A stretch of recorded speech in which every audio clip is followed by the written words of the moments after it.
ரபியுல் அவ்வல் மாதம் பிறந்துவிட்டது. இஸ்லாமிய நாட்காட்டியின் 3வது மாதம். இந்த மாதத்தின் வருகை சில நேரங்களில் நம் மனதில் ஒருவிதமான சிந்தனையை தூண்டுகிறதல்லவா? இன்னொரு ரபியுல் அவ்வல் வந்துவிட்டதே. போன வருஷம் மாதிரியே இந்த வருஷமும் ஆன்மீகத்துல பெருசா எதையும் சாதிக்கலையே. வேலை, குடும்பம், தினசரி பிரச்சனைகள், இது எல்லாத்துக்கும் நடுவுல ஆன்மீகத்துக்கு நேரம் ஒதுக்க முடியாமல் தவிக்கிறீர்களா? கவலைப்படாதீர்கள், நீங்கள் சரியான இடத்தில்தான் இருக்கிறீர்கள். ரபியுல் அவ்வல் என்பது வெறும் கொண்டாட்டங்களுக்கான மாதம் என்பதை விட நபியின் வழிகாட்டுதலின்படி நம் வாழ்க்கையை மறுபரிசீலனை செய்வதற்கான ஒரு வாய்ப்பு. அந்த பயணத்தின் முதல் படி நம்முடைய நாவை அல்லாஹ்வின் நினைவில் எப்போதும் ஈரமாக வைத்திருப்பதுதான். திக்ர், அதாவது அல்லாஹ்வை நினைவு கூறுதல்.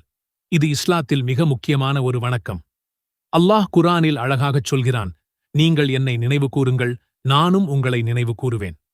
சுப்ஹானல்லாஹ், என்ன ஒரு அற்புதமான வாக்குறுதி! இந்த அகிலங்களின் அதிபதியான அல்லாஹ் நம்மை போன்ற சாதாரண அடியார்களை அவன் நினைவு கூற வேண்டும் என்றால் நாம் அவனை நினைவு கூற வேண்டும். குறிப்பாக இந்த ரபியுல் அவ்வல் மாதத்தில் திக்ரின் முக்கியத்துவம் இன்னும் அதிகமாகிறது. ஏனென்றால் இந்த மாதம்தான் அகிலத்திற்கோர் அருட்கொடையாக வந்த அண்ணல் நபி ஸல்லல்லாஹு அலைஹி வஸல்லம் அவர்கள் பிறந்த மாதம். அவர்களை உண்மையாக நேசிப்பது என்பது அவர்கள் காட்டித் தந்த வழியில் வாழ்வதுதான். அந்த வழியின் மிக முக்கியமான அம்சம் அல்லாஹ்வை எப்போதும் நினைவுகூர்வது. நபி ஸல்லல்லாஹு அலைஹி வஸல்லம் அவர்கள் தனது வாழ்வின் எல்லா நிலைகளிலும் அல்லாஹ்வை திக்ர் செய்பவர்களாக இருந்தார்கள். நாம் பார்க்கப் போகும் முதல் திக்ர் உண்மையில் 3 அற்புதமான வார்த்தைகளின் தொகுப்பு. இந்த வார்த்தைகளை நபி ஸல்லல்லாஹு அலைஹி வஸல்லம் அவர்கள் அல் பாக்கியாதுஸ் சாலிஹாத், அதாவது என்றும் நிலைத்திருக்கும் நற்காரியங்கள் என்பதற்கு சிறந்த உதாரணமாக குறிப்பிட்டார்கள். அவைகள்தான்: சுப்ஹானல்லாஹ், இதன் பொருள் அல்லாஹ் தூயவன், அவன் எந்தக் குறையும் இல்லாதவன், பலவீனங்களிலிருந்து அப்பாற்பட்டவன், மனிதர்கள் கற்பனை செய்யும் அத்தனை இழிவான தன்மைகளிலிருந்தும் தூய்மையானவன் என்று நாம் சாட்சி கூறுகிறோம். அல்ஹம்துலில்லாஹ், இதன் பொருள் எல்லா புகழும் அல்லாஹ்வுக்கே. நமக்கு கிடைத்த, கிடைக்காத, நாம் அறிந்த, அறியாத அத்தனை அருட்கொடைகளுக்காகவும் முழு மனதுடன் அல்லாஹ்வுக்கு நன்றி செலுத்துவதுதான் இதன் அர்த்தம். இந்த வார்த்தை தராசை நன்மைகளால் நிரப்பிவிடும் என்று நபி ஸல்லல்லாஹு அலைஹி வஸல்லம் அவர்கள் கூறினார்கள். அல்லாஹு அக்பர், இதன் பொருள் அல்லாஹ் மிகப்பெரியவன். நம்முடைய கவலைகளை விட, பிரச்சனைகளை விட, எதிரிகளை விட, இந்த உலகில் உள்ள அத்தனை சக்திகளையும் விட அல்லாஹ் மிகப்பெரியவன் என்று நாம் உரக்கச் சொல்கிறோம். இந்த வார்த்தை நம் உள்ளத்திற்கு தைரியத்தையும் உறுதியையும் தருகிறது.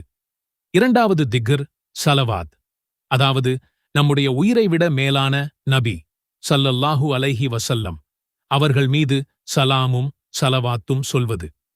யார் என் மீது ஒரு தடவை ஸலவாத் கூறினாரோ அவர் மீது இறைவன் 10 தடவை கருணை பொழிகிறான் என்று நபி ஸல்லல்லாஹு அலைஹி வஸல்லம் கூறினார்கள்.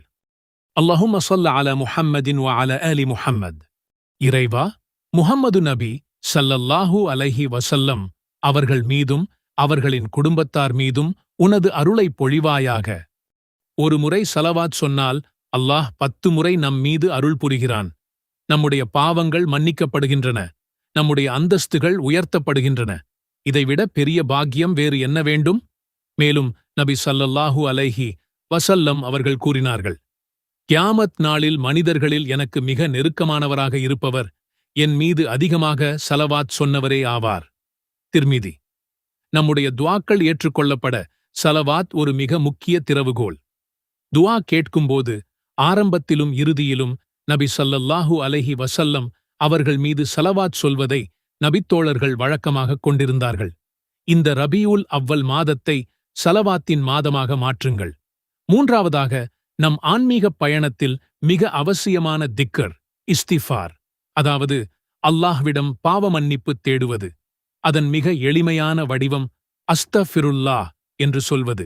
இதன் பொருள், நான் அல்லாஹ்விடம் மன்னிப்பு கோருகிறேன். மனிதர்களாகிய நாம் பாவம் செய்யக்கூடியவர்கள். அறிந்தோ அறியாமலோ, சிறியதோ பெரியதோ, இரவிலோ பகலிலோ நாம் தவறுகள் செய்துவிடுகிறோம். ஆனால் அல்லாஹ் மிக மன்னிப்பவன், அர் ரஹீம், நிகரற்ற அன்புடையோன். நாம் எவ்வளவு பெரிய பாவம் செய்திருந்தாலும் உண்மையான உள்ளத்தோடு அவனிடம் திரும்பும்போது அவன் நம்மை மன்னிக்கத் தயாராக இருக்கிறான்.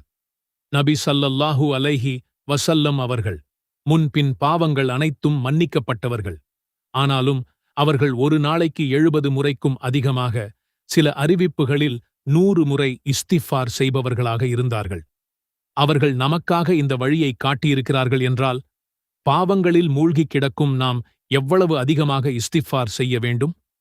இந்த ரபியுல் அவ்வல் மாதத்தில் வெறும் நாவினால் அஸ்தஃப்ருல்லாஹ் என்று சொல்வதோடு நிறுத்தாமல், செய்த பாவங்களை நினைத்து வருந்தி இனி அந்த பாவத்தின் பக்கம் திரும்ப மாட்டேன் என்று உறுதியெடுத்து உள்ளத்தின் ஆழத்திலிருந்து அல்லாஹ்விடம் மன்னிப்புக் கேளுங்கள்.